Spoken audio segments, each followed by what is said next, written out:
But Yeah. thanks again for taking some time out for us, man. You've always been big supporters of our platform. You know, we always really appreciate that.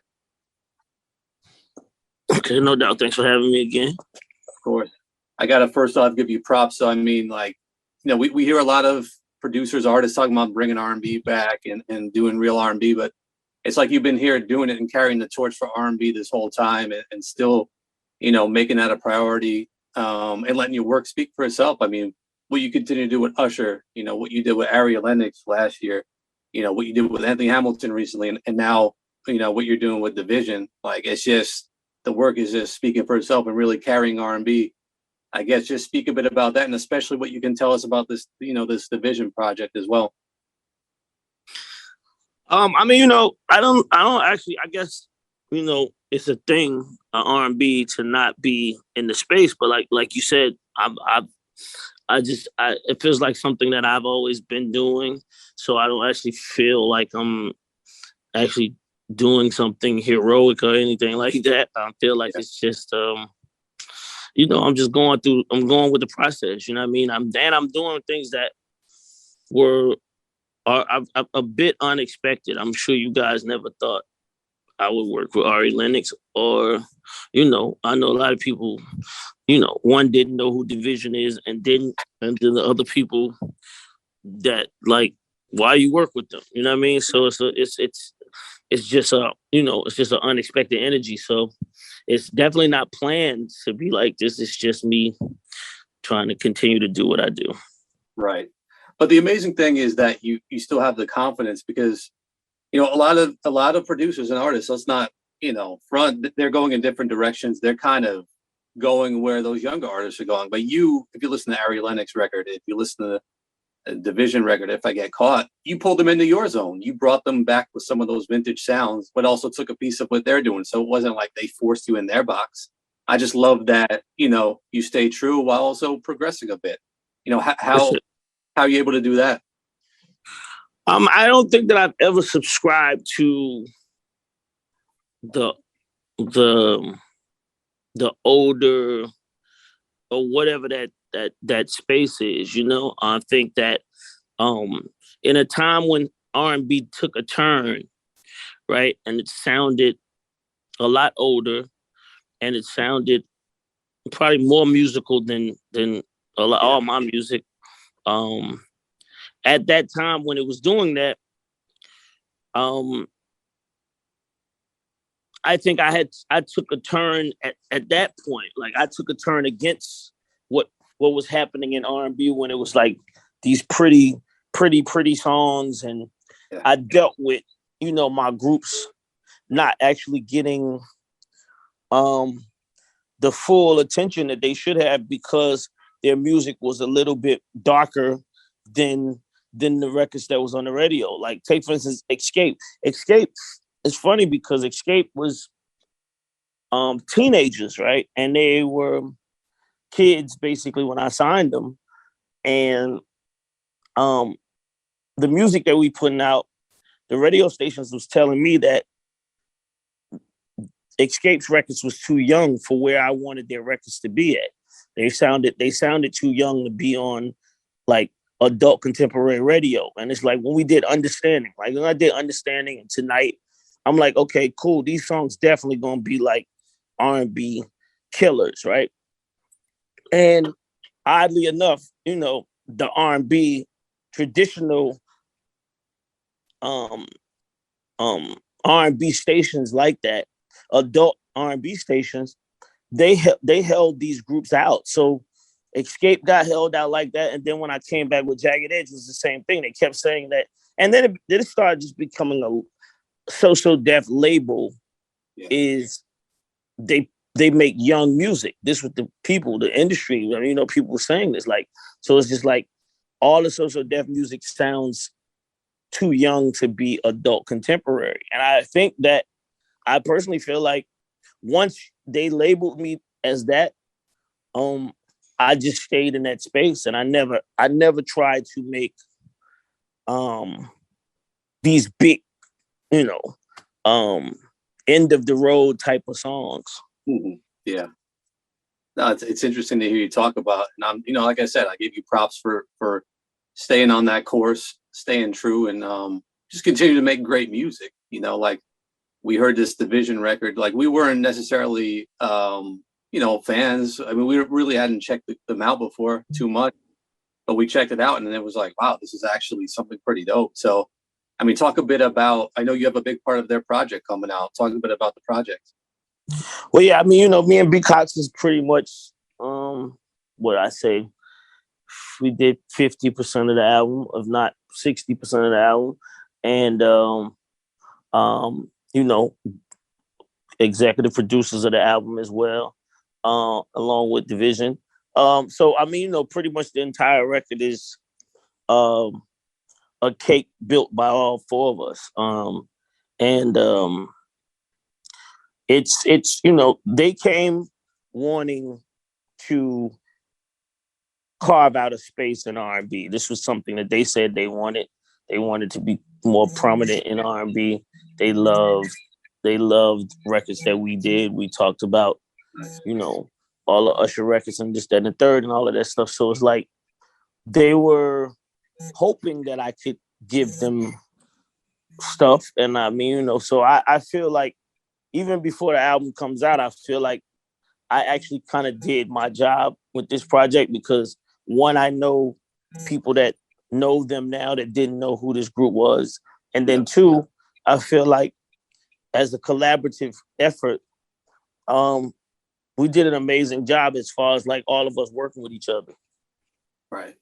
Yeah, definitely looking forward to checking it out. And like I had mentioned, I hadn't really, checked them out too much before I saw you were working with them and I heard the single. So, you're definitely turning some new R&B fans onto their music. So much respect for that. Thank you. Let's talk about Usher a bit. I mean, you just mentioned him and, he recently celebrated My Way's 25th anniversary, another project you had a big part of. We got a chance to talk to him a bit about it and he was giving you a lot of props, basically the brotherhood you guys formed from that album. But when you look back at it, talk about what that moment was for your career as far as, being a part of that album and what's come from it. Well, I mean, the Usher record was pretty much the same thing. I was going into the Usher record coming out of my escape experiences. And what many people don't talk about or pay attention to is that Usher was the first male solo artist that I had ever produced. So going into My Way, I had crisscross and escape energy, excitement, but I technically didn't know what I was about to do. Yeah. I didn't know what was going to happen. You know what I mean? So, and on these records that I don't know what's going to happen, you can tell, I guess from now I'm talking about it, but like, so One Day You'll Be Mine on that album, was I think the first song that I did with him when we started. And that's just because I know that putting a R&B singer over another classical record or breakbeat or something like that reminds me of making a mixtape. It also is very, very hip hop. And it creates this edge that I guess these urban stations were saying was too young for me to get my other records played. So I think that's kind of the pool that I was swimming in that My Way record. I just didn't, I got deeper and deeper into it, but at first I definitely didn't know what I was headed into doing. Right. And it's interesting how that album has become almost slept on as far as, because people just talk about 8701 and Confessions, but man, My Way in itself, kind of was a huge springboard for him. And it is a slept on classic, in my opinion. Yeah, I wouldn't say that because I feel like Nice and Slow is probably the biggest record. I mean, Nice and Slow is probably one of, if not, it's probably one of Usher's biggest records. And the fact that Summer Walker, an artist from this era of R&B, took You Make Me Wanna and made basically her biggest record off of that song, and then put Usher on that record.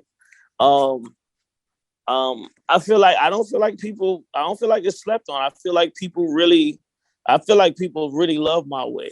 I think people love My Way more than I thought they did. Definitely. Right. No, I get your perspective on that. Let me ask you one more thing about Usher, though. I'm not going to ask about when the album's coming because I know it's going to be on his time and when he's ready. But I got to say, I really thought when you guys had Don't Waste My Time, with LMA and then followed up with Bad Habits, like that was the perfect rollout. And I really thought that would have been the time, but it didn't work out that way. I mean, do you feel like that could have been a missed opportunity? No. I mean, not. I mean, no, not if he's betting on me. You know what I mean? I think that I feel like um Usher was basically in reverse, having the same thing happen to him that was happening to me with Escape and Jagged Edge. And so in reverse of that, people were saying Usher's music didn't sound young enough to be on the hip hop stations, and it wasn't da da da da da da da. And so this same thing, I've been saying this basically my whole career. But it was weird to see it be backwards when it came to Usher, and we had to really take a real microscope look at this to understand exactly what was happening. Now, mind you, I've been here before, but I didn't do it purposely to make it be like that. This one I had to fix and be like, okay, purposely, let's go back to what Usher really represents. What is Usher? By the way, My Way has been a very, very big inspiration for this new album because that is the seed of who Usher actually is. And we all had to take a step back and go into that space because Usher has made so much music and he's made so many type of records. And he's also made these big sounding songs that don't sound like today's radio, right? So even myself, like I said, I had to take a step back and say, okay, listen, Jermaine, when we made My Way, you was such a hip hop guy. You was so much into hip hop. You was writing nothing but rap songs, da da da da da.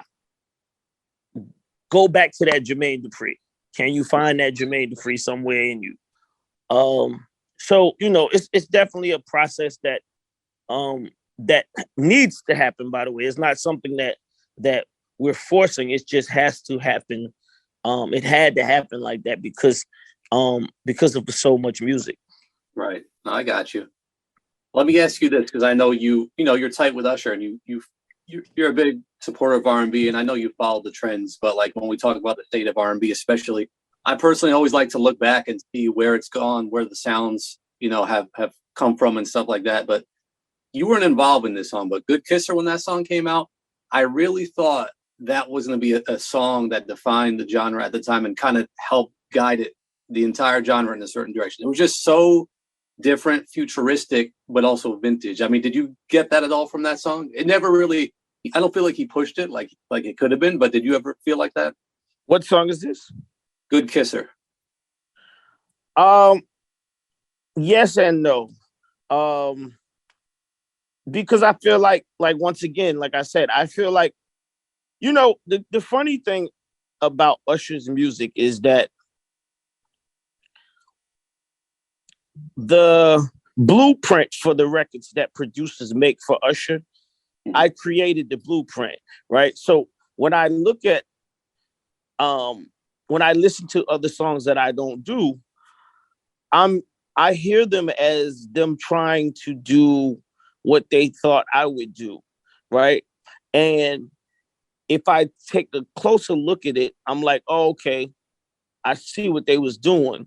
If they would have just blah, blah, blah, blah, blah. If they would have just da, da, da, da, da. So I felt like Good Kisser was close, but it was missing something. That's how I always felt about the song. I felt like it was always right there, but it was just missing that one thing. And it was just, it's interesting to me because I feel like only I know what that one thing is, but I feel like I've said this to a couple other people, and they're like, yeah, I feel the same way. Because it had the elements. It had the breakbeat elements. It had the new Usher sound. It was a great song, but I feel like the beat was incomplete on that song, me personally. Interesting. No, I appreciate hearing your perspective on that one. I still personally love it, but I can see. It's one of my favorites on the show. When he performs it in the show in Vegas, it's one of my favorite songs. Dope.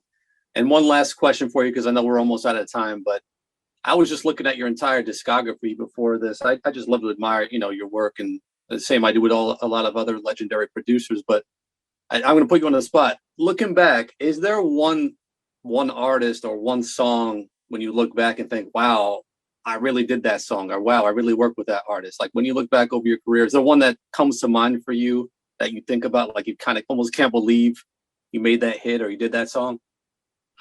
Yeah, I think Always Be My Baby would be that record, because I don't think people initially connect Jermaine Dupri to that song. Yeah.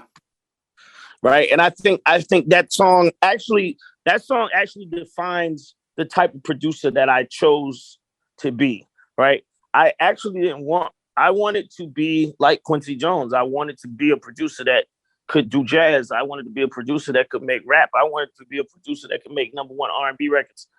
And you almost not even could tell that person did it, Right. And I feel like Always Be My Baby actually is the record that I least hear people talk about in my discography. But when I hear people talk about it, they say that's one of their favorite records of all time. Wow. No, but you're right. Cause like, I remember we used to talk about that signature Jermaine Dupri knock. Like, for example, like Sweetheart, that was like an almost signature, what you consider Jermaine Dupri production. Always Be My Baby, like you're right. We couldn't identify. So, wow, that's a great pick. Yeah. Like I said, that's pretty, it's deliberate too. It's very deliberate because like I said, I set out to try to do it. Like, okay, I don't want to make, for one, I also didn't know what I was doing. I was scared as fuck. That was the first time I was in the studio with Mariah.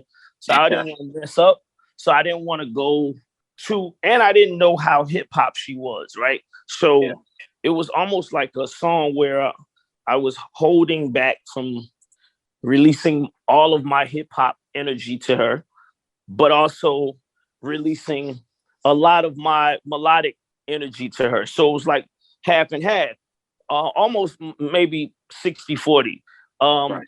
So if it's 60-40 and people hear more music and the drum beat is not overly pounding, then I'm sure people were like, Jermaine probably didn't really do this song. He might have been in the studio.